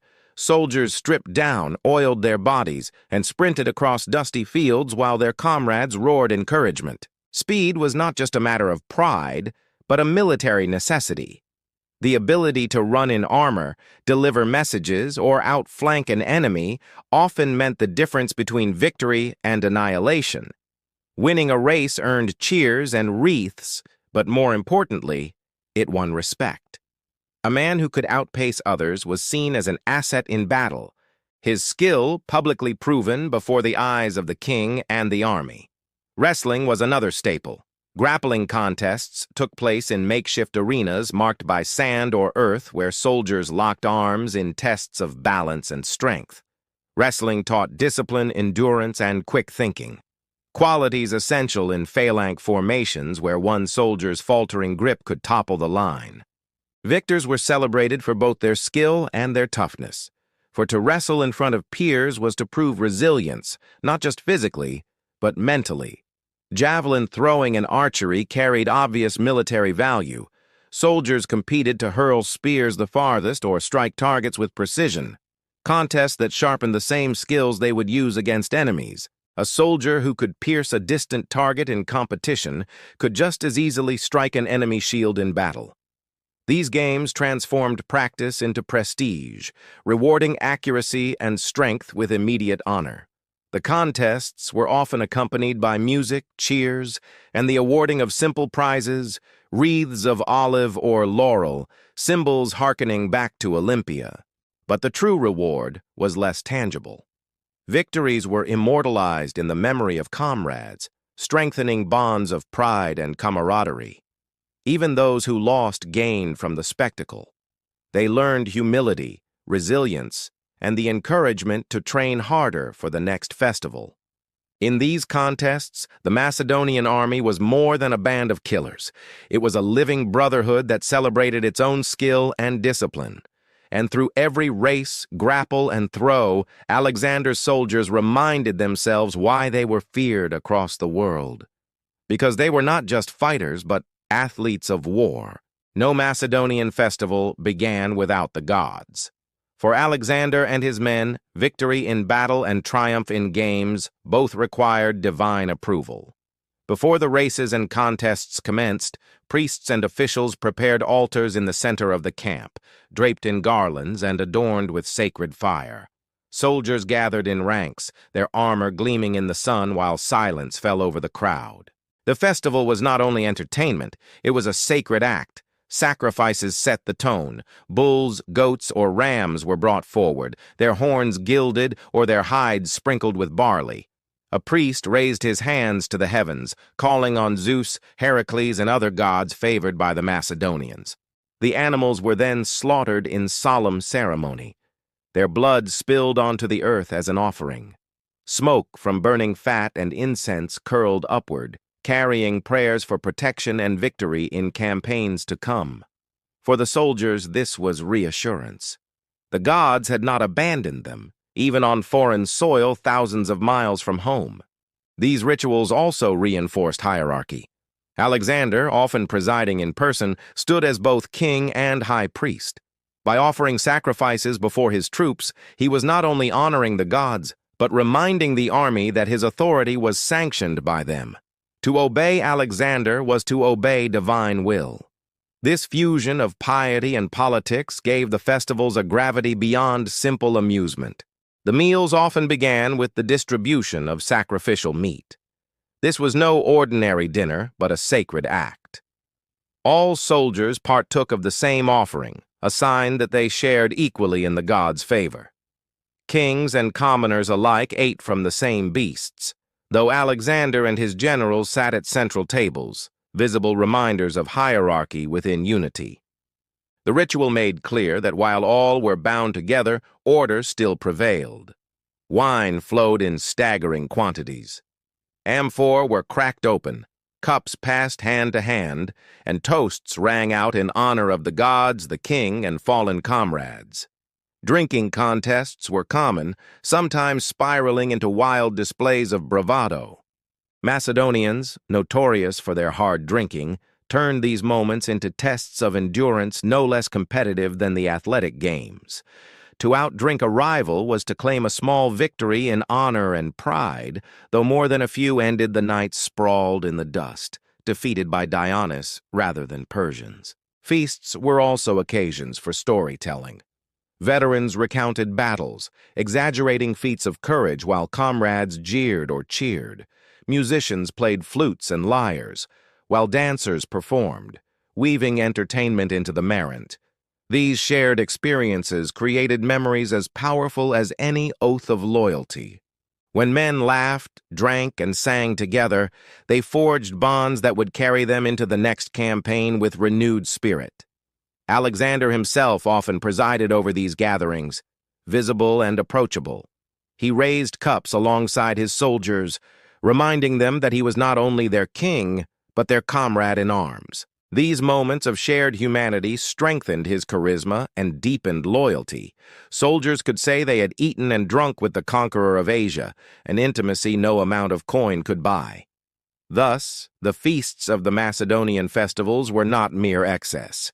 They were glue-binding an army of thousands into one body, one voice, one memory. Around the fire, with meat in hand and wine on their lips, Alexander's soldiers found the spirit that made them unstoppable.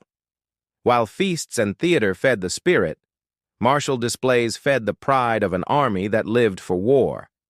At Alexander's military festivals, soldiers were not content with foot races and wrestling alone. They demonstrated the very skills that made Macedon feared across the world. Mock battles, cavalry drills, and weapon contests that blurred the line between training and spectacle. These were not only thrilling to watch, but essential reminders of the discipline that kept the empire together. Phalanx demonstrations were crowd favorites. Soldiers marched in tight formation, shields interlocked, and spears leveled like a living wall of iron. To the casual onlooker, it was a show of power. To the veterans, it was rehearsal for survival. Even in celebration, precision was demanded. Any faltering line brought jeers from the crowd and harsh rebukes from officers. The spectacle reinforced a sobering truth. The games might be festive, but war was never far away. Cavalry displays were equally dramatic. Companion horsemen, Alexander's elite riders, thundered across open fields in dazzling maneuvers, wheeling and charging in perfect unison. Horses draped in bronze fittings gleamed in the sun, while lances lowered in mock charges stirred both admiration and intimidation. For Persians and other conquered peoples invited to watch, these displays were a reminder that Alexander's army was not only powerful in battle, but endlessly prepared for the next. Weapon contests added a competitive edge. Archers tested their aim at distant targets, while javeliners hurled spears for distance and accuracy. Swordsmen performed choreographed duels, clashing blades in controlled yet electrifying displays of speed and ferocity. Victors earned roars of approval, but even the losers were celebrated for their bravery. To compete was to honor the army, and each contest reminded the men that their skills, honed through endless campaigns, were the bedrock of Macedonian supremacy. After the sacrifices, feasting followed. Meat from the animals was roasted and distributed among the troops. Sharing in the sacred meal transformed the army into a single family bound by both ritual and appetite. Eating from the same sacrifice was more than nourishment. It was a symbolic act of unity, a reminder that all soldiers, from seasoned generals to common infantry, shared equally in the god's blessing. Theatrical performances sometimes accompanied these rituals. Actors or musicians reenacted episodes from Homer or sang hymns that glorified both the gods and Alexander's victories. In this way, ritual, art, and sport blended seamlessly into a cultural celebration that felt both Greek and uniquely Macedonian. Through sacrifice and ritual, the festivals reminded Alexander's soldiers of their identity. They were not mercenaries fighting for pay. They were warriors of a sacred mission chosen by the gods and led by a king who honored them with blood, fire, and feast. Beyond the races and sacrifices, Alexander's military festivals also echoed the cultural heartbeat of Greece. Theater even far from home, amid the dust of Asia or the deserts of Persia, soldiers found themselves gathered in makeshift amphitheaters where drama, music, and poetry wooed together. Celebration and identity. These performances reminded the troops that they were not just conquerors. They were heirs to Greek civilization itself. Temporary stages were erected from wood and cloth, often in the shadow of captured cities or in cleared spaces within the camp. Actors donned masks and costumes, some improvised, some carried along with the army's baggage. The repertoire ranged from tragedies of Aeschylus and Euripides to comedies of Aristophanes, works that soldiers had grown up hearing in their youth. Watching them performed in distant lands was a powerful reminder of continuity. The same words that had echoed in Athens and Macedon now resounded on the banks of the Indus. Theater served more than entertainment. It carried moral weight. Tragedies spoke of hubris, fate, and the will of the gods. themes that resonated with men marching under Alexander, who himself seemed larger than life. Comedies, meanwhile, offered relief, lampooning authority and poking fun at daily hardships. Laughter in camp was as essential as discipline, and the performances gave soldiers a chance to forget, if only for an evening, the brutal realities of war. Music was ever present. Flutes, lyres, and drums accompanied performances, filling the air with rhythms that could stir pride or soothe weariness. Songs of heroic heroes were sung, linking Alexander's men to Achilles and Odysseus, reminding them that their struggles were part of a larger heroic tradition. Dancers sometimes joined, their movements symbolic of victory, sacrifice, or even comic relief. These cultural events also reinforced loyalty to Alexander. He often sponsored the performances personally, inviting poets and actors to join the campaign. By providing theater and music, Alexander gave his men not just pay or plunder, but culture, the very thing that distinguished Greeks from barbarians in their own eyes. The soldiers were reminded that wherever they marched, they carried Greece with them. Thus, in the laughter of comedies, the solemnity of tragedies, and the rhythm of music, the festivals bound the army not only as warriors, but as a community of culture. In those moments, Alexander's camp was less a battlefield and more a city, alive with art, pride, and shared identity. No Macedonian festival was complete without food and drink, and plenty of both. After the sacrifices and games, the camp erupted into feasts that blurred the line between ritual and revelry. Fires blazed, spits turned with roasting meat, and soldiers sat together in long rows, drinking, laughing, and retelling stories of battles past. For men who had endured endless marches and the horrors of war, the banquet was more than indulgence. It was healing, camaraderie, and affirmation that their suffering bound them as brothers. The meals often began with the distribution of sacrificial meat. This was no ordinary dinner, but a sacred act. All soldiers partook of the same offering, a sign that they shared equally in the gods' favor. Kings and commoners alike ate from the same beasts, though Alexander and his generals sat at central tables, visible reminders of hierarchy within unity. The ritual made clear that while all were bound together, order still prevailed. Wine flowed in staggering quantities. Amphora were cracked open, cups passed hand to hand, and toasts rang out in honor of the gods, the king, and fallen comrades. Drinking contests were common, sometimes spiraling into wild displays of bravado. Macedonians, notorious for their hard drinking, turned these moments into tests of endurance no less competitive than the athletic games. To outdrink a rival was to claim a small victory in honor and pride, though more than a few ended the night sprawled in the dust, defeated by Dionysus rather than Persians. Feasts were also occasions for storytelling. Veterans recounted battles, exaggerating feats of courage while comrades jeered or cheered. Musicians played flutes and lyres, while dancers performed, weaving entertainment into the merriment. These shared experiences created memories as powerful as any oath of loyalty. When men laughed, drank, and sang together, they forged bonds that would carry them into the next campaign with renewed spirit. Alexander himself often presided over these gatherings, visible and approachable. He raised cups alongside his soldiers, reminding them that he was not only their king, but their comrade in arms. These moments of shared humanity strengthened his charisma and deepened loyalty. Soldiers could say they had eaten and drunk with the conqueror of Asia, an intimacy no amount of coin could buy. Thus, the feasts of the Macedonian festivals were not mere excess.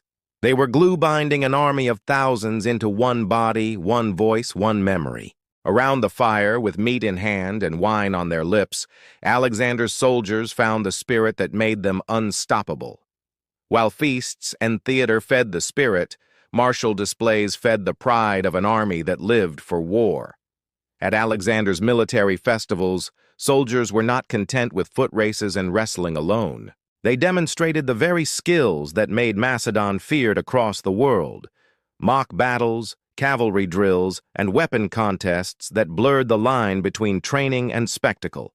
These were not only thrilling to watch, but essential reminders of the discipline that kept the empire together. Phalanx demonstrations were crowd favorites. Soldiers marched in tight formation, shields interlocked, and spears leveled like a living wall of iron. To the casual onlooker, it was a show of power. To the veterans, it was rehearsal for survival. Even in celebration, precision was demanded. Any faltering line brought jeers from the crowd and harsh rebukes from officers. The spectacle reinforced a sobering truth. The games might be festive, but war was never far away. Cavalry displays were equally dramatic. Companion horsemen, Alexander's elite riders, thundered across open fields in dazzling maneuvers, wheeling and charging in perfect unison.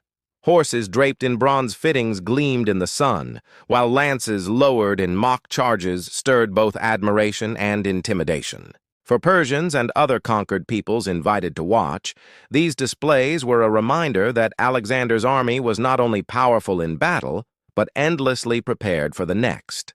Weapon contests added a competitive edge. Archers tested their aim at distant targets, while javeliners hurled spears for distance and accuracy. Swordsmen performed choreographed duels, clashing blades in controlled yet electrifying displays of speed and ferocity. Victors earned roars of approval, but even the losers were celebrated for their bravery.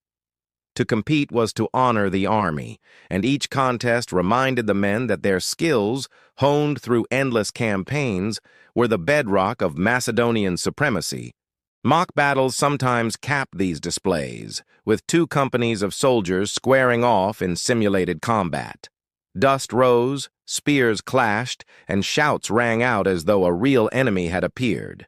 The audience cheered with the same fervor they might show in actual battle, turning drills into theater.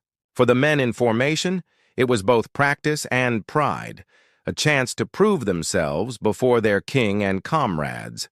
In these martial displays, Alexander's army celebrated not by laying down arms, but by wielding them. The festivals reminded every soldier that their glory was not only in conquest, but in the relentless skill, unity, and discipline that made Macedon unstoppable. At the center of every Macedonian festival stood Alexander himself. The games, feasts, sacrifices, and performances were not simply diversions for weary soldiers. They were carefully orchestrated rituals designed to draw the army closer to its king.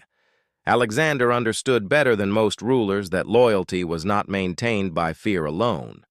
It had to be nurtured through shared experiences, visible presence, and gestures that reminded his men they were part of his story, not merely pawns in it. During festivals, Alexander often appeared not as the distant monarch enthroned above his people, but as a comrade among them. He competed in contests, sometimes racing or throwing the spear, demonstrating that he too was subject to the same tests of strength and courage. When he feasted, he drank from the same wine as his men, laughed at the same songs, and raised toasts in memory of fallen comrades. These acts blurred the line between king and soldier, creating the impression of shared brotherhood. For warriors who had marched thousands of miles under his banner, such intimacy was priceless. At the same time, the festivals elevated Alexander beyond ordinary mortals. Sacrifices to Zeus, Heracles, or even to himself as a demigod linked his leadership to divine approval. Priests invoked his name alongside the gods, and theatrical performances celebrated his victories as though they belonged to myth. The dual image was powerful. Alexander, as both companion and chosen leader of destiny. The festivals also served as moments of reward. Soldiers were given gifts, promotions, or public praise in front of their peers. Nothing bound a man tighter to his king than recognition in the eyes of the army. A simple crown of olive or a golden cup awarded by Alexander carried more weight than a fortune, for it signified that the king himself had witnessed and honored a man's deeds. In this way, loyalty was constantly reinforced. The soldiers saw Alexander as one of them, and yet above them, a man who shared their hardships while embodying their highest aspirations. The festivals were not only celebrations, but acts of political genius, welding thousands of individuals into a single loyal body centered around their king. For Macedonian soldiers, loyalty was not abstract. It lived in laughter beside the fire, in games under the sun, and in the presence of a leader who seemed destined to rule the world. The festivals were not staged for Macedonian eyes alone. Conquered peoples, allied rulers, and envoys from distant lands were often invited to witness the celebrations, turning them into powerful displays of propaganda. For Alexander, the games were as much about sending a message as they were about entertaining his troops. Each race, sacrifice, and feast was carefully curated theater designed to prove that Macedon's power was not only military, but cultural, spiritual, and inevitable. Imagine a Persian noble or an Egyptian priest watching the Macedonian phalanx perform mock maneuvers before an audience roaring with pride, or seeing companion cavalry charge across a dusty field in perfect formation, lances gleaming like the rays of Helios. These spectacles were announced with unmistakable clarity. This army does not rest, does not weaken, and will never be overtaken. To subjects and allies, it was both awe-inspiring and intimidating, a reminder that Alexander's rule was backed by discipline as well as divinity. The religious rituals carried equal weight. Sacrifices offered in the name of both Greek gods and local deities demonstrated Alexander's flexibility, portraying him as a ruler who could bridge worlds. Festivals thus reinforced his carefully cultivated image. Conqueror, yes, but also unifier. For Persians, Indians, or Egyptians drawn into his empire, the sight of their traditions honored alongside Greek customs suggested that they were not simply being crushed, but incorporated into something grander. Theater and music amplified the message. Dramas about Achilles or Heracles drew parallels between Alexander and legendary heroes, blurring the line between human king and mythic figure. To foreign guests, the implication was unavoidable. Resistance to Alexander was not only futile, it was impious. He was favored by the gods, celebrated by his people, and unstoppable in his destiny. Even the feasting carried political undertones. To sit at Alexander's table, or even to observe it, was to glimpse the hierarchy of his world. Generals and nobles closest to him basked in the glow of favor, while lesser officers and foreign dignitaries understood their place within the grand mosaic of the empire. In short, these festivals were propaganda disguised as joy. They reassured Macedonians, impressed foreigners, and projected a narrative of unity under Alexander's rule. The games and rituals were not simply pastimes. They were deliberate instruments of control, weaving loyalty, fear, and admiration into a spectacle that no guest could ignore. When historians look back at Alexander's campaigns, they often focus on the battles, the sieges, and the endless marches that carried his army from Greece to India. Yet the festivals that filled the pauses between campaigns revealed just as much about why his empire endured as long as it did. These gatherings were not mere distractions. They were the glue that bound thousands of men into a single organism, reminding them of who they were, why they fought, and whom they served. The athletic contests left a lasting impression, echoing the Olympic ideals of Greece while sharpening the skills of warriors. They kept the army fit, competitive, and proud, turning even moments of rest into preparation for war. Ritual sacrifices and shared feasts reinforced the belief that the gods stood alongside Macedon. Their blessings poured into every cup of wine and every piece of roasted meat. Theater and music gave the soldiers a cultural lifeline, linking them back to their homeland, even as they marched deeper into unfamiliar lands. The propaganda value of these festivals also endured by showcasing discipline and unity to foreign eyes. Alexander turned entertainment into diplomacy, making conquered peoples respect, if not love, the empire they now belonged to. These spectacles carried a message more persuasive than any sword. Macedon was not only powerful in battle, but unshakable in spirit. Most importantly, the festivals reinforced the charisma of Alexander himself. He was seen both as a companion in revelry and as a semi-divine figure presiding over rituals. This duality cemented loyalty in a way few rulers have ever achieved. His men could boast that they had feasted, raced, and sacrificed beside their king, while also believing they served someone chosen by the gods. The legacy of these gatherings survived long after Alexander's death. His successors, the Diadochi, imitated them, holding games and festivals to honor their armies and legitimize their rule.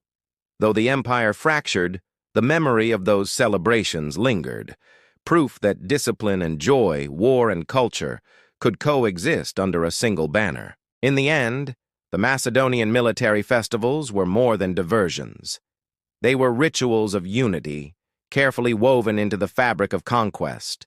They gave soldiers reason to endure, foreigners reason to admire, and Alexander reason to believe that his empire could outlast him. For a moment between blood and dust, they created a vision of harmony that was as vital to victory as any spear or shield.